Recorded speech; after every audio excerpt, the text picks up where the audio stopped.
the ashes they will rise. In a world of dark sides, twisted lies. Absolute DC, where darkness reigns. With science, race the chase. So gather round, hear the call. Diving deep will explore it all. Absolute with science. Absolute with science. The Elseworld has changed and risen to become the absolute universe. May the presence have mercy on our souls. I'm the Death of Soul, Eric Shea. And I'm Jim Warner. And this is Absolute Weird Science, Episode 8. I was going to say that I'm the missing arm, maybe, but what would You're the that missing arm, Jim the Warner? missing middle leg, Eric Shea. Here we are. We have the Absolute Wonder Woman number 3 continuing the Absolute books. And this is a weird week anyway, because it's the holidays and whatnot. Now, I'm off, Eric, because we're recording on a Friday in the middle of the day, and that always throws me, but always the one time we've done it. But with that, here we go. We have yet another Absolute book.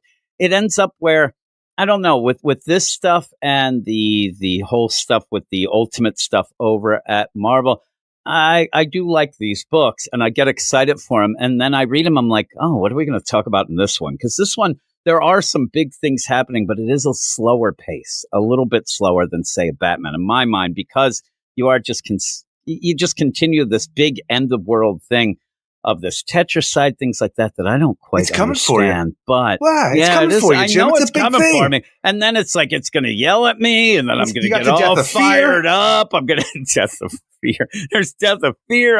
I don't know. So we're going to get into it. Just know that the Tetracide going to come for you. You're going to get the Death of Fear, the Death of Mind, the Death of Body, and the Death of Soul. Old Eric Shea. I think that one of the things that Kelly Thompson has done in this, though, it's like Tetracide itself, it sounds like some weed killer.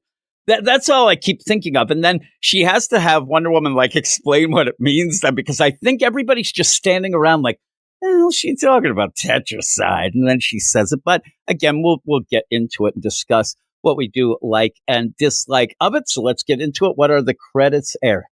Absolute Wonder Woman number 3, written by Kelly Thompson with art by Hayden Sherman, Jordi Belair, and Becca Carey. And talking about the idea of discussing the Tetracide and what Absolute Wonder Woman knows about it to the U.S. military, when we talk about what this thing is, the Tetracide, the Four Killer, the Death of Fear, emits a sound that draws you to the Tetracide, and then the Death of Mind. You touch the beast, it will destroy your mind. And then we just kind of move on. And Death of Body, you know what that is, but also the Death of Soul, which you can imagine what that is. So we don't really have to talk about all of it. I like she goes, Death of Body, that's just like, yeah, and then Death of Soul. He's going to eat you. He's going to eat your soul. And she even says, Death of Soul. Ooh, you don't want that. The people that end up dying beforehand, and then gets back to it for a second, like, oh, but the Death of Soul, that.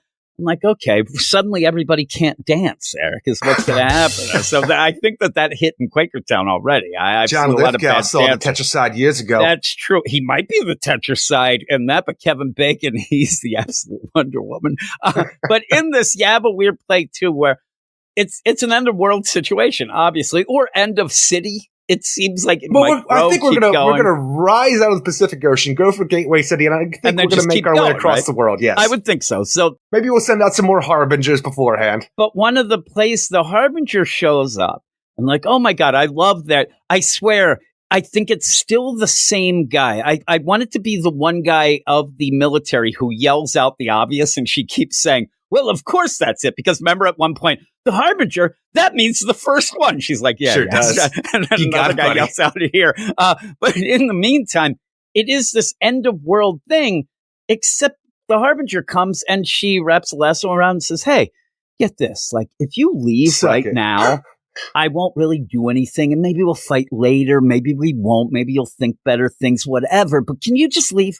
Because I really don't want these people being hurt. Now, in fact, if you go with the guy saying, Harbinger, that means the Harbinger's only there to say, by the way, shit's coming, and it's going to be We got to get the killing fields going before the Tetracide shows up. The Harbinger's going to leave anyway. Eventually, the Harbinger's going to leave, and he's just like, well, that's kind of the MO. Well, maybe the Harbinger will continue on across the country for the Tetracide to follow. He left. He left. So then And the idea that you're saying, like, Tetracide comes. she talked all smoothly, like, if you leave, I'll let you live. Just go back and maybe we can do some other stuff. Well, no. That was through fear of torture that she was doing to him. Again, and so when the Tetracide comes, though, it's almost like, and I think she said last issue, says, I can't do the same thing that I did. They're like, just do I can't do that. She kind of does. But in the meantime, it doesn't really work, though. You have this end of world deal. Yet she comes back to them because she has to let everybody know, like, you got to get the hell out of here. Everybody is like, there's not one person in the military that looks like they're even concerned. They're not running away. Well, thankfully, we don't have a bunch of deserters. Well, luckily, too, she comes in and says, oh, I slowed it down a bit with magic. And I'm telling you, like, this end of world thing doesn't seem quite so end of world, even to the fact that she's able to then go on TV and say, by the way, this thing's eventually going to start yelling. It's not yet, but it's going to. So I'm going to do this. And I just feel like the overall story centering on this Tetracide and things like that, it really, I know what it's about. It's about showing her weapons. It's about showing her attacks. And then in this one, even her arm. How the absolute Wonder Woman is different than our Wonder Woman. Yeah, it just ends up, though, in my mind, it's not that big a deal. It's supposed to be, but it doesn't feel as big because, I mean, she keeps going back to the military. You're not gone yet? You got to get out of here. Then later, you're not gone yet? Get out of here. Even runs into Barbara Minerva, which is a cool addition. She's just running through go and find Steve. He'll know what to do. That's half the problem is she wants the military to leave and evacuate Gateway City as best they can, but she knows that there's not enough time. And even if you do start evacuating everybody, you pretty much just get a stampede going on where it's all going to be jammed up and nobody can leave still. Well, and that's why I think at one point when she's saying, and you want to see Steve, I'm just saying the pacing, I think, is way off. I don't mind some of the things, but the idea of her keep going back, oh my God, we don't have time. You got to move faster. For the love of Hecate, move faster. And then she just was like, oh, well, I guess they didn't listen. I'll cast the spell. At this point, cast the damn spell and do it.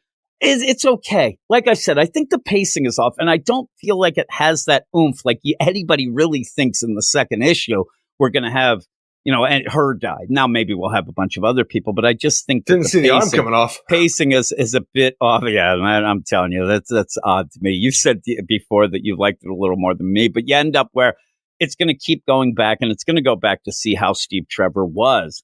But I'd like to see how he got there. But he ends up where, that's one of the biggest problems I have with the issue, because in the previous issue, we have Steve Trevor wind up in hell. Oh, am I dead? Well, not exactly. But in this issue, we just kind of moved to the point of putting him back in man's world, out of hell. And I'm like, I feel like we missed a whole bunch of ideas of how Steve Trevor wound up in hell to begin with.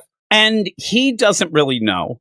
He doesn't understand what's going on. And she says, Wonder Woman says to Cersei, I think it's a test. Well, she's jumping to a lot of conclusions in this. And I'm like, you don't have an arm because you jumped to some conclusions. Now, I'm guessing that she's right. But it would be cool if we would have seen him. We have talked about the idea, and she even talks about Zeus with Pegasus, which was actually a cool little concept of, hey, if Zeus isn't going to bring you back again, he's pissed off. I would have liked to have seen maybe, and maybe we will, but the idea of maybe some gods grabbed Steve. Maybe he didn't necessarily die. He got sent there as a test to see. Yeah. I think that would have been pretty cool, but I have a feeling we're just going to kind of skirt that and go. Because even the idea of taking Diana and like we send, I forget if we send Apollo or Hermes down there to place baby Diana in hell. This all seems like a situation that the gods have done because they're pissed off the Amazons and as far as we know, wipe them off the map. And we have talked about that before, though, in the first issue. This could be as simple as Hera being jealous. Exactly. And that means not all the gods are against them. This could be that I ain't going against Hera. Half the gods are in prison. Like, there's a lot of things. The Amazons themselves, we think, might be taken away somewhere, in a depth of hell, in a prison, whatever. But I want to know what is going on with the gods. Is this a full-out god pantheon, or like this Wonder Woman, we have a prophecy that she's going to do this, that, or is it a jealousy thing? Usually it's a Hera. We have a lot of those right now. with Hera's usually that simple as I'm jealous because Zeus was stepping out, things like that, Apollo, all that. Oh, classic Hera things. I'd like to see how this is and what's going on. And I do think we'll get some of it. It's just that the pacing is very slow as we go, but it is intriguing. I know that some people that don't like the concept of Wonder Woman in hell, I guess they're never going to like it. Even in this, though. Wonder Woman. Now, I will tell you, though, that's another thing that Kelly Thompson is doing in this issue. She is explaining things that don't need explaining. Like when Steve and Wonder Woman are talking. He's like, man, hell's pretty good. Oh, no, that's because of what I'm doing and I'm loving and I don't think you need that as much because we got that already and really was good how subtle it was. I agree it was good how subtle it was, but for some reason I just took it as these demon things. But to expand upon it more, I don't know how we do that outside of hell since we stir in hell for the flashbacks, but it seems like she has a bit of Snow White in her where she can communicate with animals and like make them her allies. She did say that before when she was talking to like the Hydra before and it gets reiterated here. So it's kind of a weird thing. Actually, I think it was when she was talking to the Harbinger. But even then, she's like, I don't know if they listen to me or not. They might and whatnot. She's like a land Aquaman. Yeah. Well, yeah. With demons and monsters and maybe everything else. So just the idea, though, like I said, we thought it was a really neat progression where so subtly where monsters were sent to kill her. Next thing, they're her little pets. Now they're her best friends. Oh, they're sleeping with Steve on the floor when he's in hell. Steve. Yeah, you see that. So I like the subtlety of it, of saying, oh, my God, she's so good that even these monsters, but she actually says it out loud like, you don't understand. I made hell pretty nice. And he's like, all right. But even in that, I thought that at points you would play the idea that Steve might be like, I don't really care to go back. I think this is pretty cool. I'm falling in love with you. You don't get that. He says that he misses his home and he mentions his mama. And once he says, I miss my mom, right there is like, okay, that is something that Diana takes as this guy must be a good guy. I don't know. I've heard a lot of serial killers that really like their moms. Like maybe it's too much. I just don't know them to pontificate on the idea of like associating your home of man's world with your mother. Gateway cities on the coast, and the way the light hits the Pacific at sunset, it always reminded me of my mother's laugh for some reason. Something about how it dances across the tips of the water are consistent and yet surprising. I miss how it reminded me of her every time I saw it. And then Diana's like, "What?" Stephen's like, "Mother, no, she's not bad.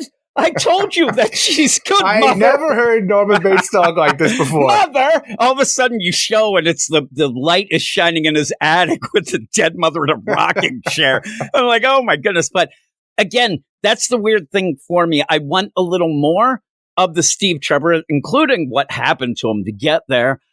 Because when he does go back, you would assume that that's maybe where he died. Like you would just go back. But he's just like, it looks like he's, now it is. It looks like he's on the beaches of Gateway City. It looks like he's like Atlantic City. Like he's like, I'm going to hit the boardwalk. And I'm like, what happened to you, Steve? What happened? And again, he doesn't know. But while he's there, you even have some of these little things. Because Cersei, she's concerned, not as much. I mean, it is playing different. And this is different.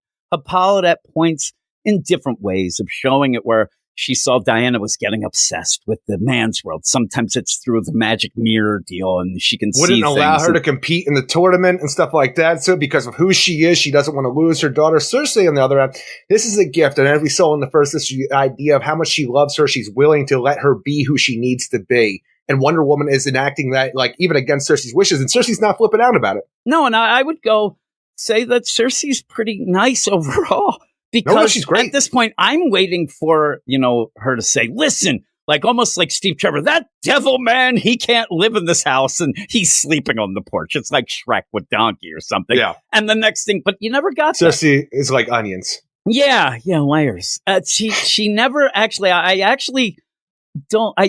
actually a little upset that Cersei didn't react more to Steve Trevor. Why are you here? And maybe even play, because Diana says, I think it's a test. I kind of wish that it was known to be that. And Cersei's trying to stop it because Cersei has fallen in love with her. Cersei wanted no parts of her. And that was the whole cruel joke. It's like the gods must be crazy. The idea where people are like, why would they do this? And Cersei, they gave her to Cersei because they thought Cersei would just, not even care and let her die. And then one of those places, I can't believe you killed Diana. Us? We didn't do it. It was Cersei. Cersei did it with her lack of command. But yet Diana was so good that it ended up making Cersei loving. And I would expect that Cersei would, number one, really be afraid of her going anywhere, but also in a selfish way, not wanting her to, because she is actually so, changed from this that you would tend to be like, well, I don't want you to go. I've always wanted to be like this. This is how I want it. I also expected, we don't really see fully, but I also expected her leaving would leave Cersei in a bad way. She kind of talks about Cersei as almost being dead, it seems, in this, like on the past tense, maybe, but maybe not. Maybe it's just that she's in hell and I'm here. Exactly. Whenever anybody's in hell, you talk about them in the past tense. Again, But I wonder if when we finally see the end deal, is Cersei going to be upset and mad? Like, man's world sucks. They took my Diana from me and things like that. If they do it well, you're going to have the conflicting emotions about how she needs to let Diana do this because she believes her to be the Amazon warrior, that she needs to be the Wonder Woman, as as Barbara Ann says. But she's also going to be mad about it because this is her daughter that she's raised this whole time. It's going to be very conflicting. If you do it right, it's going to be really well done. Conflicting, that's the same as if, Logan, my youngest son, decided, hey, I'm going to go to school in California. I'd be upset. I'd miss him, but you'd be happy because he's doing something. So it could be very easy to do that. Also, you might find out after this, Cersei's real pissed off at the gods for what they did to, look at you, if her heart's broken or something like, man, right. It's, better to loss. I just hope we don't try to take this back to the main continuity where for some reason this breaks Cersei to where she will become the villain of Wonder Woman like she is in the main continuity. That's what I'm afraid of. I'm afraid that what I would rather have is a little more, well, she's the onion, more layers. The idea that she is upset and maybe even sees things a different way and gets maybe upset at Steve Trevor, but I don't want her to become a villain. See, right now, I really don't want her to. It's the fun of this series and the absolute universe as a whole for me to see the differences. You have to, jump expectations and make sure that you're not doing the exact same thing. Steve Trevor, at this point in time, at least, feels like it's almost the exact same thing. Cersei being the mother figure of Diana, I'm like, that's great. But even when Barbara Minerva shows up in this, I'm like, oh shit, how's she going to become the cheater? I'm thinking, and I stopped and thought to myself, like, you don't have to do this. Barbara Ann could be a great character in this. She's an ally to Wonder Woman the entire time. No Urs Kataka. Yeah, again, you worry. I mean, you have Cersei and Barbara Minerva Cheetah in a way that, you almost don't want them to be villains, but now we're getting rid of them. I mean, are we going to have Blue Snowman? Is he coming up as the major villain? Tetracide isn't really doing it for me. Tetracide seems to be a very generic, hey, end of world. Let's see what you got. And show that she's going to, and even says to the military, listen, I'm going to go. I'm going to die. But you guys will be safe, and doesn't even bat an eye. Now, in that, the problem I have a bit with that, too, where you go with stakes, is the idea, does she just know she's just going to hell? And then she could come back I don't know how things work. Well, we don't know how she escaped hell at this point. You know what I mean? Well, that's what I'm saying. And so I wonder if but it seems to be, this heroic thing, which she is, she's a hero. Eric, I see the one guy is watching this Tetracide on the deal. He has a hoodie. That's like me. I'm just sitting there and he's like, where's Barbara? I'd be like, where is the exit? And I also grab my pants. I'm not leaving anywhere. Trouble. So that guy has pants on. What is he thinking? What's he thinking, Eric? He should have society. Shorts on. Right now, I went there, finally had the first time that somebody said to me, man, you're wearing shorts? I'm like, no. That's what I was going to say. But the one guy said, and I always usually just, I don't know what to say because people are like, man, it's 2 degrees and you're wearing shorts. Again, I'm originally from Minnesota. And I just walk away. I'm like, why do I say that? I don't know. Because I don't know. I get all weirded out when people talk to me in public. And that's what I told you. It was a guy. I would just sit there. I like shorts, or I'm very poor and can't afford full pants. Another person, a lady, I think this older lady was going to say something. I just walked right by. She was like, oh my. And I'm like, whatever. And I went by. Nope. Last night, though, at Walmart, I was there getting dog food. I go to get dog food. I'm not a guy who's very approachable either. No. I go to pick this dog food, and the guy's like, yeah. And this guy had a thick Southern accent. I couldn't. He's like, yeah, you get there with science diet?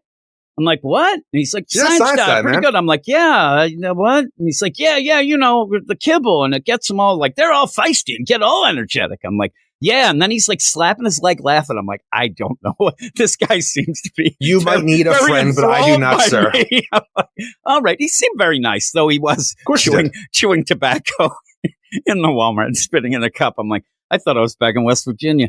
But it was kind of funny. But yeah, people talking to me now. I wear shorts in the middle of winter as a conversation starter. But Barbara at the beginning, when it starts out, they're like, man, you got to where's Barbara? She's into this shit.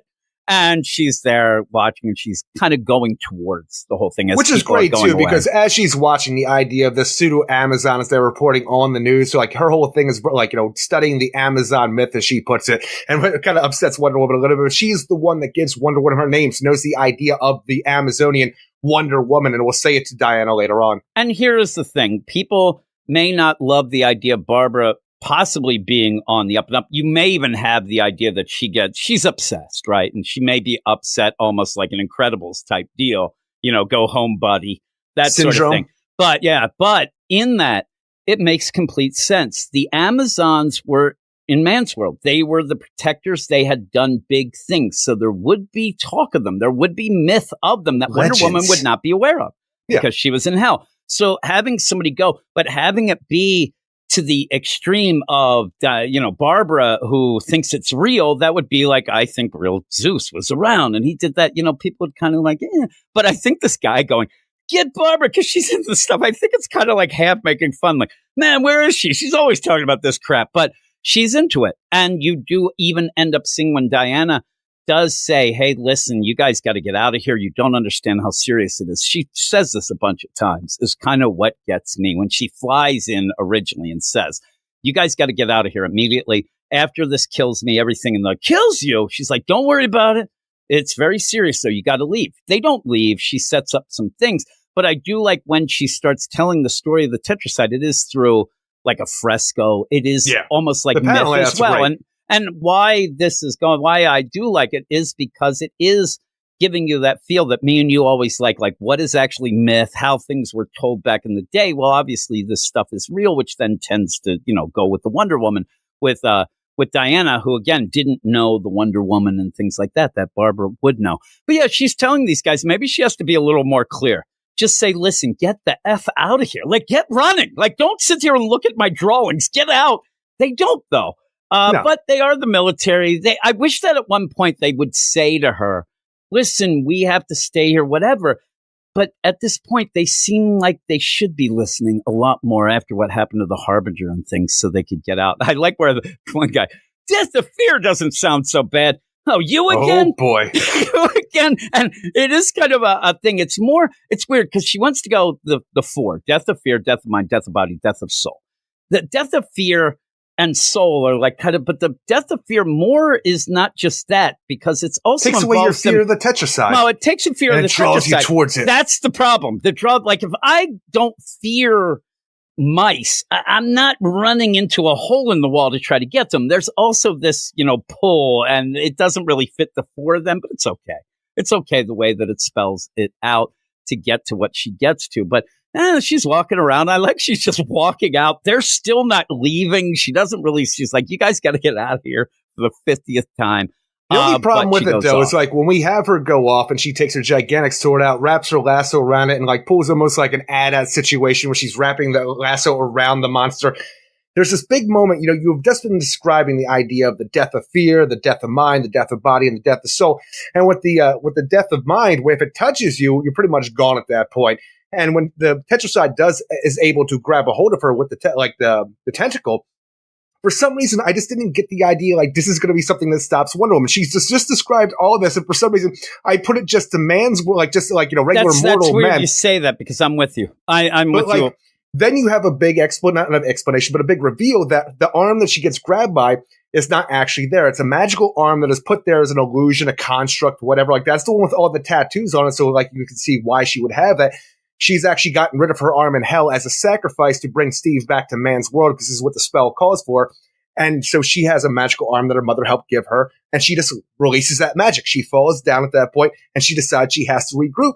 Now, what she also has is another magic bag. It's almost like the situation where it's a magician's bag or a magician's top hat where you can just keep pulling shit out of it. Yeah, because I believe that in D&D, it's like Leopold's, like, I know there's a Leopold's hut, but I think there's also like a Leopold's bag of holding that you get. It's funny because I watched a lot of Teletubbies in high school because my brother was so young at that point, and I'm like, it's Tinky Winky's magic bag. There you go. It's just, it wasn't that a purse? Didn't people have problems with his bag?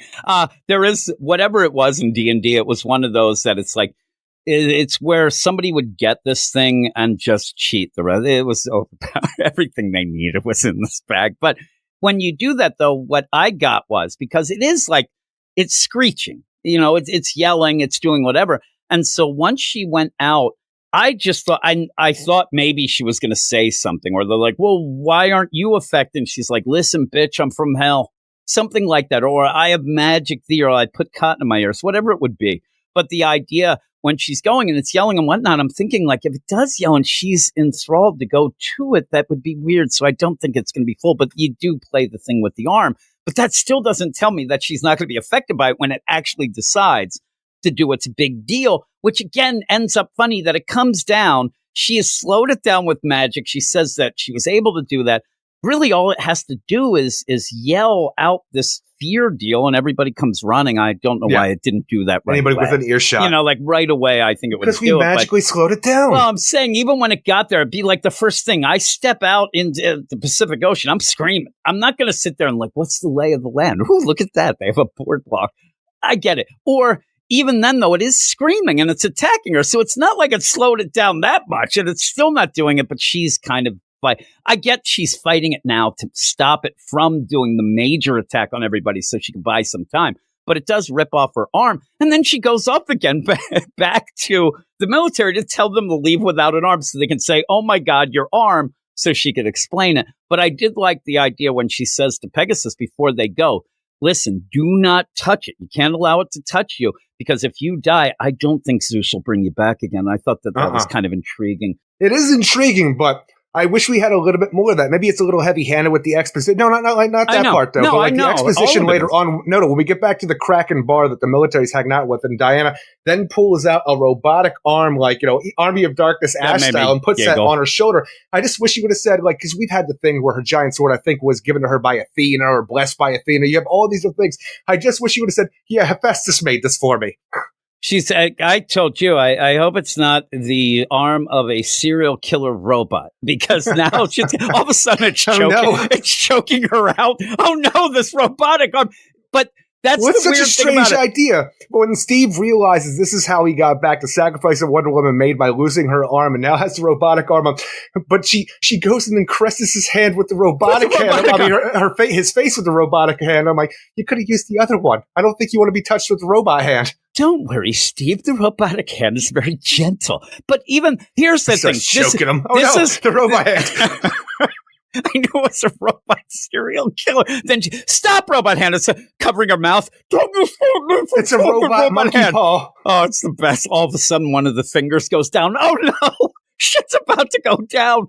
I just ended up where you jump to a lot of conclusions. And in this book, being only the third issue of what we got, you guess that they're right. But the idea where you do have Wonder Woman Diana saying to Cersei, listen, I want to get him back to man's world. Cersei's like, why? He collects our firewood. Like, he's really good at going to the porch. He's very useful. And bringing in the firewood. I like when he comes never had a manservant before. When he comes in and he's like, I don't mind going out to the porch to get the firewood, but will I be able to step off the porch at some point? They're like, calm down, buddy. Calm down. But you end up where they said, I love to. It's like, that is the idea of, hey, kids, go to the movies where you want that private time. Hey, Steve, get some firewood. He's like, firewood? We have to get the firewood, Steve. So he goes out and she says, listen, I found a way to send him back. And Cersei's like, why? Why would you do that? Well, and she says, you don't understand. And it's good dialogue here where she's like, listen, you don't understand what you're reading. No, it says here a sacrifice. No, I mean, you don't understand what it means. And it says it's not a small sacrifice. No, Eric, it says a sacrifice. Yes. In that, though, she says you didn't understand it. Then that night, it seems, or whenever night it was, Diana's like, all right, I'm just going to give him my arm. Now, in the meantime, she says a warrior's arm. I couldn't even consider her that much of a warrior at this point. It is a sacrifice, but I'm like, it's funny. It's almost like an arm and a leg. She just fought a Hydra. Yeah, but that Hydra kind of seems like that's just normal shit. And even then, she's apologizing the whole time. You're talking about it was Hydra. Like the kids from the land of the lost fighting off Grumpy, and that's what makes them warriors? I'm saying it's like me going in the backyard. There's a bunch of squirrels. I'm like, get out of here, squirrels. Oh, it just feels like it's that something. Day he was made. At one point, she looks like she's actually defended the homestead, doing dental work for it. Like opens it up, almost like she's at like the circus or whatever, and putting her head. Look at me, Steve. I'm putting my head in the Hydra.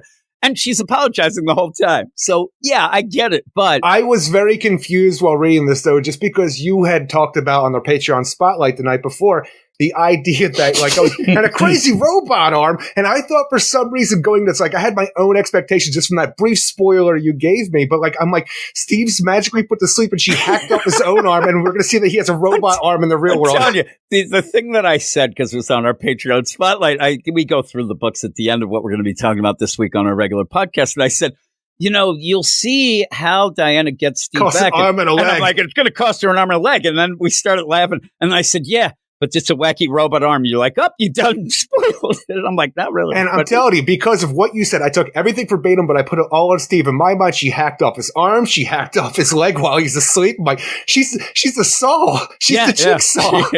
She's there. And again, she's going to do this. But that didn't happen. I like where she says, like, oh, I did this, and she says, if I am a great warrior and will someday be an even greater one, a savior to humanity, as you say, then I cannot fail my first mission for humanity. And she's like, Cersei says, mission? Yeah, to return to them one of their great heroes. Okay, you're already jumping to conclusions. Now, we know Steve, we think he's a cool guy. The idea of a great hero, we'll see. But you end up, she says, one good man is all it takes to save the world. And says it wasn't. Mama, you should have heard about how he talked about his mama. It was beautiful. Yeah. Oh, yeah. And it wasn't a gift, Mother. He was a test. And she's like, no. He was here to gather firewood. That it was a gift, please. And then it says, no. We don't know that. And she doesn't. That's the funny part of it. And then you just end up seeing big meat arm. It's just there. Her arm that she said. What did she use? Like a penknife? That thing looks awful. And she's just sitting there. Magic, whatever. For me, I don't know why. Maybe because I'm sick in the head. I started giggling a little. I'm like, really? You did that? You are sick. Like, because of the idea. It's supposed to be this big moment. Now, I will step back a second and tell you again, what do you have to tell people about these books to get them involved? Because I do like Absolute Wonder Woman. Me but too. Still to this point, you almost have to tell people, I can't explain it, just because now the big moment of this issue really is, get this. Wonder Woman cuts off her arm to send Steve. People are like, what the hell are you talking about? That's not quite dump truck Batman, but still, it's crazy. I like that the arm's there, and I wanted it to, like, all of a sudden it makes a fist. Now they're fighting the arm. But she says, with that too? Yeah, she's like, then the dominant arm of a great warrior is a worthy sacrifice. Now, this still is up for debate. Like, they send this off to, like, whoever this would be, whoever would be the person, would it be, the typical god of the underworld? Is it something else? Whatever. I like that they get like, the hell am I going to do with this arm? Or you end up seeing them using it as a back scratcher, right? They're scratching their back with it. Maybe other things. I don't know what gods do. They're very fickle. And again, I don't know if it's actually for the gods or just a spell to escape hell. It's something, but a sacrifice to me, yeah, it would be but somebody probably is there to make it like, okay, this is worthy, go. It's just kind of a funny thing. I need to see where they're like an arm. The hell do we need this? To make the people of Gateway City escape the death of fear at this point before the Tetracide can emit its power and, like, bring everybody to its freaking, like, chomping jaws. She decides that she's going to use a spell, invocate this whole thing to make them all deaf so they can't hear it, put the broadcast of it on loop so it can reach as far as it can. Hopefully we can reverse the spell later on, but everybody's going to be deaf so they can't hear the screech when it happens, the noise that the Tetracide emits. And I think, like, that invocation, I don't think there's going to be, like, a sacrifice to the god of eardrums. Well, in that, though, I was waiting for, like, did you give up a thumb? Like, was that a toe? Also, I have to admit to or say, she's doing this. Now, in a spot, you'll have the deal. But once this works, I don't think you have to loop that broadcast anymore unless they're closed captioning it because they're not going to hear it. People are going to hear if they turn on the TV. Other people, you want to reach as far as you can. Well, I'm saying they're not going to hear it, and then they're going to be like, but new people will. What the hell's going on? But the new people might be deaf as well. Whatever the, broadcast deal is. And hopefully, though, she'll be able to stop. I mean, she's not just saying this. So she's going to take the time to take it down. But in the meantime, she has a robot arm. When she pulled out that robot arm out of the bag, I'm like, what does she do? Oh, my God, that's a robot arm. She's like everything becomes, and she says it was the dominant arm, but you got to get used to the deal. She's pointing with this thing. Everybody thinks there's Looks a like robot GI robots are from Creature Commandos. And then she ends up caressing Steve's face, and he's like, I don't want you touching me with this robot arm. Please, and then stop. She runs outside, and then immediately Barbara Minerva runs into her, and she's being held by that robot arm. That robot arm scares me. And then you end up having Barbara say, oh, my God, you're Wonder Woman. And this is when she says, listen, you go off, you go talk to Steve Trevor. He'll know what to do and tell him Diana sent you. He'll get you out of here. And she goes off, and I wanted her to say, thanks, robot-armed lady. The Wonder Woman. No, the worst part about this, we're in the absolute universe, which things are different than the universe we all know and love at DC Comics, but Barbara Ann Minerva, she yells at the Wonder Woman, she flies away or leaps away.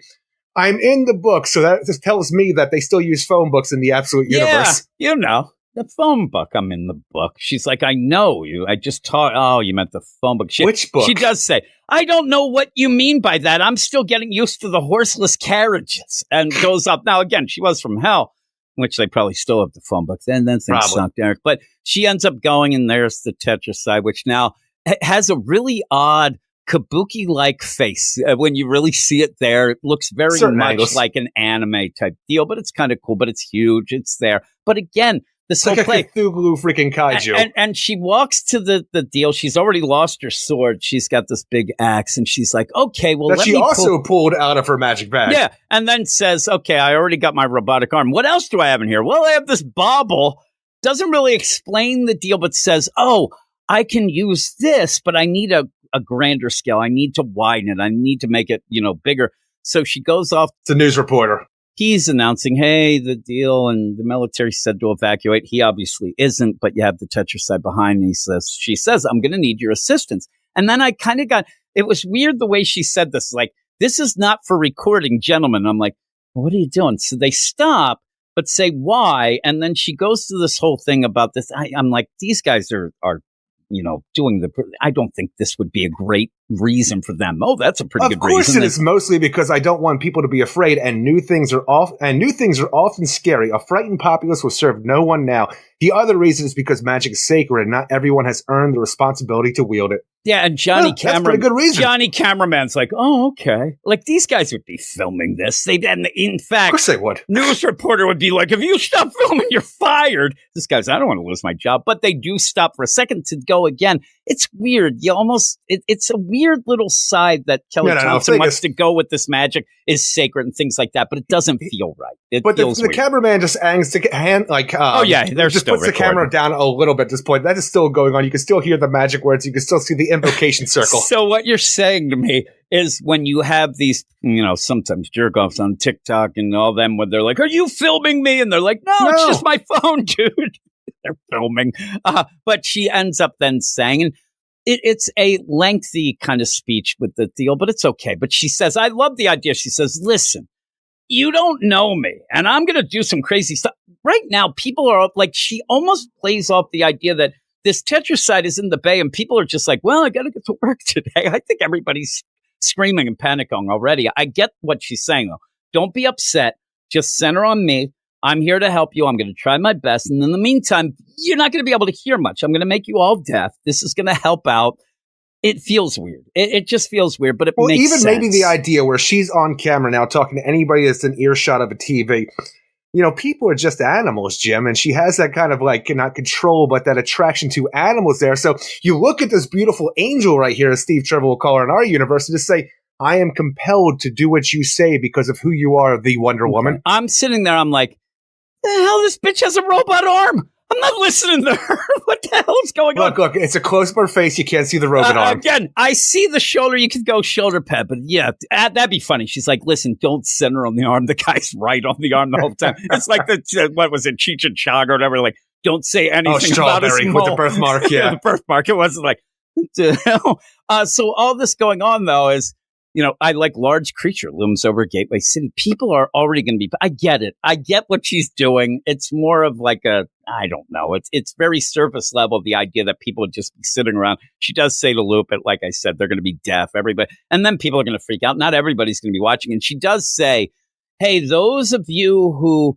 are watching this, a lot of people won't be. So kind of tell them and do this. And then, I don't know. It ends up being the thing that, I get it, but it didn't really feel like it had the oomph by the end. And then in the end, you see, that it's starting the attack, and we'll see how that goes. You see the umlangata or whatever that thing, the uvula that always gets swollen for me. It's right there at the top, Eric. I guess we're seeing from the inside. It kind of seems. But yeah, she ends up saying, okay, I'm going to do this, smashes that bubble, this goes. I think this might also just be the magic surrounding the city. So yeah, with all of that, they're all going to be deaf. And again, that's the idea. Listen, this issue, Wonder Woman cuts her arm off to sacrifice to get Steve Trevor back. Then that leads to like, well, where was he? Oh, they were in hell. Why are they in hell? It's a weird slippery slope. We'll find out. But then she makes a whole city deaf so that the thing goes to Tetracide. What's that? Well, let me tell you. What's the four killers? There's 4 killers. Like, things are not really great to explain is kind of what I'm saying, and kind of get people hyped up. But Jim, the death of fear, the death of mind, the death of body, and the death of soul. Come on, it's the Tetracide. It'd be funny. Somebody's there and like, I get all those, but what's death of body? Like, get out of here. Like, really? Get out of here. But again, I want more from this. I think that the biggest problem with Absolute Wonder Woman is the little things we're not getting, the things about Steve Trevor. I'm intrigued with Barbara. Minerva, I want to see how that goes. I want to see how Cersei. So I'm mostly here to see how the differences are, because I'm really compelled with the Cersei, and now that Minerva's been introduced, I just need to see how it's going to be different than what I know. Well, I want a story, though, and right now it feels like it's a vehicle to show the different things, not like you're saying, like the differences Absolute in the Batman universe. feels like that right now. Yeah, I'm telling you, even that though has already progressed in 3 issues of Alfred being there. Oh man, I'm going to take him out. I'm pissed off, but now he's, kind of almost mentoring him. There's a progression. There's not much of a progression here. It's just, hey, look at us in hell, and this is what's happening here with a big threat. And even the idea of this big threat, I'm not looking beyond the Tetracide of saying, and that's the threat. I am looking past the Black Mask in the Batman of saying, oh, you even said when we talked about it and got me intrigued, maybe it's the network under the Joker, and we have all this, and what happened.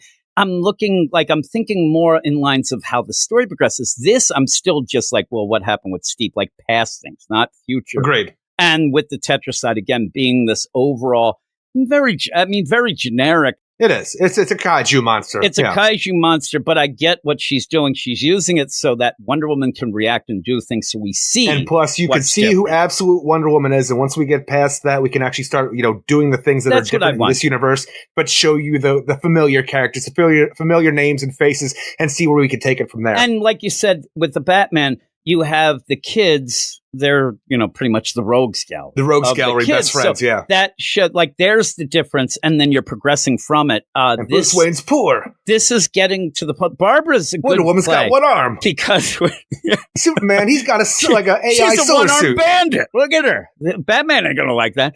But all of that Superman, now we still need, the next issue of Superman, obviously, to go equaled up. But even that, I that's also very insular. It's very compact to the story. I think Batman is already showing you a bigger world. Here you're going with, okay, and I get it. I just want a little more. I think the pacing is off in this one. At the first issue of the Superman, I thought the pacing with Krypton, I always say, was a little off. I think the second got better. I loved the first issue of Absolute Wonder Woman, but it was more of what we got from it, from the subtle of not telling us, showing us. I thought it was really great. Went down a little the second issue, and I'm about still at that same deal, but it's still not as good as the first. I think that Batman's kind of going up, but Superman, we'll see. We'll see what the third Superman does, but I still like this. I just need more, and I want to get to a point where I can say, hey, everybody, you got to read this because of this. I'm not getting that yet, but I think that this is more of a classic. We're going to use the first arc to really explain the differences in Wonder Woman. We're going to show you her bag of tricks, who she is, literally who she is, that sort of thing. A little more by the numbers, outline style, the way that this is set up, but that's fine, and it might serve us well as we go forward. But what would you give it? I would give this a 7.2 out of 10. Yeah, I think I'm a 7. Maybe I could even go 7.5. The art, a lot of people don't like the art. There's points where I don't like it. I don't like Steve Trevor's deal. He seems like he looks like a marionette. I'm waiting for him to say, I'm a man. I'm a real boy. I'm a real boy. But some of the structures and things and what happens with some of these books, what happens with most, I'm kind of getting used to it. I mean, if I can get used to Riley Rossimo's art on that Sandman book, I can get used to anything. Even when he was on Harley, we got used to it. I'm getting used to it. It's kind of the look. The faces seem to change each time they pop up a bit. The eyes get bigger, things. And I'm not saying they're amazed or anything. It just kind of looks weird. That robot arm was crazy, though. That was so crazy. And I love where all the guys are looking at. She's just casually pulling out a robotic arm out of this thing. Most of the people are probably like, man, that's bigger than that bag. What the hell's going on? But they're supposed to be upset about the Now, I was arm, just going guess. through things because it really threw me off, because the majority of the time that you see Wonder Woman, she has red eyes, almost like a Gambit to a degree, but with not the black, background of the eyes. But when she is talking to the camera to talk to the people, her eyes are blue, and I have to think that has something to do with the idea of the compassion that she emits out there to get things to trust her animal-wise. Maybe. I don't know. It's weird. And then again, I know she's on the up and up or whatever, but that seems kind of like sus to me that she's doing. She's appealing to them and saying, please help. But it would have been cool, though, if she started with the red, and then as it went, they kind of got bluer and bluer. As she then says, please, everybody has to go save their fellow man and woman. And, she doesn't really know man's world yet. That's where I got. She's like, nobody's helping anybody. I don't know. Maybe it's just not a consistent thing, or they're doing something that's very similar, because even when she's fighting the Tetracide, and the Tetracide grabs a hold of that magical arm before she releases the magic and then falls to the ground, her eyes are blue in that moment. And the weird thing is her eyes are blue in hell. I'm looking at it now, where you would think that that is weird, though. It is inconsistent. They're very blue at points when she's talking to Steve.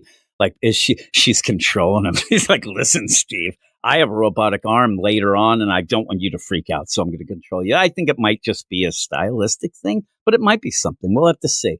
Maybe it's just when she's using the magic. Yeah, but even when she's weird. flying away then, or skipping away, because it looks like she is flying at that point when she's about to fall into the ocean, when the Tetracide takes her arm, or she releases her own arm magically, but her eyes become red again. So maybe when the Tetracide grabs her, the magic is taken away at that point, so her eyes become blue. Yeah, it is crazy. Like you said, she goes up, she wraps it around, and then while she's going, where it grabs her, they're blue, but you don't see. It's a shame you don't really see them at the one part. And then what is she doing? Let me see something here. Now you got me. Now you got me thinking. I got to go back to the thing. Yeah, look. Well, that's the thing. When she's fighting the Hydra in hell, where she is talking to it, you never see her eyes. She's always like looking another way, or it's too far back, or her eyes are closed at one point when she actually puts her head almost in there. Look at me, Steve. I'm putting my head in the Hydra. So you never see if she's like trying to talk. I will have to go back and check out Absolute Wonder Woman number 1 and 2 to see where the differences lie. Here, right? This issue, it seemed a little more pronounced. And I do like the colors. And when you're in hell, the colors are great. To the point where I was able to pick up on it. So yeah. I thought at one point she might have been cooking that arm too. She there right next to that fire. That looks scarce, Mama. That looks like one of them Amish black magic, fireplaces that I always see online. Like, I don't know what that is, but yeah, she's like, Cersei's way. What do I smell? Oh, it's my arm, Mom. I keep them at arm's length. But yeah, I'll give it a 7. You're a 7 too? Did you say 7 too? Yeah, that's still pretty good. Still, worthy of the deal. And we're going to keep doing these, obviously. And I still really enjoy this Absolute Wonder Woman. Yeah, I'm more intrigued than saying I love it, but I like what you're getting with, Barbara showing up, and it's just a little more subtle, I think, or a little more slow paced than I thought at this point, especially with End of World. But I still like it. But that is it for the show. Thanks everybody for listening and watching, because we do end up having this on YouTube live most of the times. You have stuff to do. I gotta be with family. Are you going to eat? I didn't even ask you what was going on. I figured you were going to go and do stuff with Jess's family. So you're my family. Oh, your family. I thought you were off to schmooze. My brothers, sisters, and cousins, and uncle and aunt. So there you go. You're going to a family function. I wish I could say I was doing the same, Eric. I am not. I'm a sad sack. But if you do want to get involved, please follow us on YouTube at Weird Science Comics. There will be a link in the show notes of this, or description of it if you're on YouTube, and then you'll be notified when we do it. But every time an Absolute book comes out, we'll be having it 7:15 Eastern Standard Time, as everybody loses their mind in our house right now. But the idea of going and watching it live and interacting, I will be interacting, and Eric is getting more and more. You are more in tune. At most parts, I'm trying to juggle a bunch of things, so you're more of the talky guy. But with that, thanks everybody. Thanks everybody for their support. And what do we say at the end of the Absolute Power, Absolute DC Weird Science podcast, Weird Science thing? You'll get the idea of the name at one point. What do we say at the end? We're closing the Omega Portal, and until next time, keep it absolutely weird. You are all weirdos. Weird science is the revolution. Weird science is the revolution.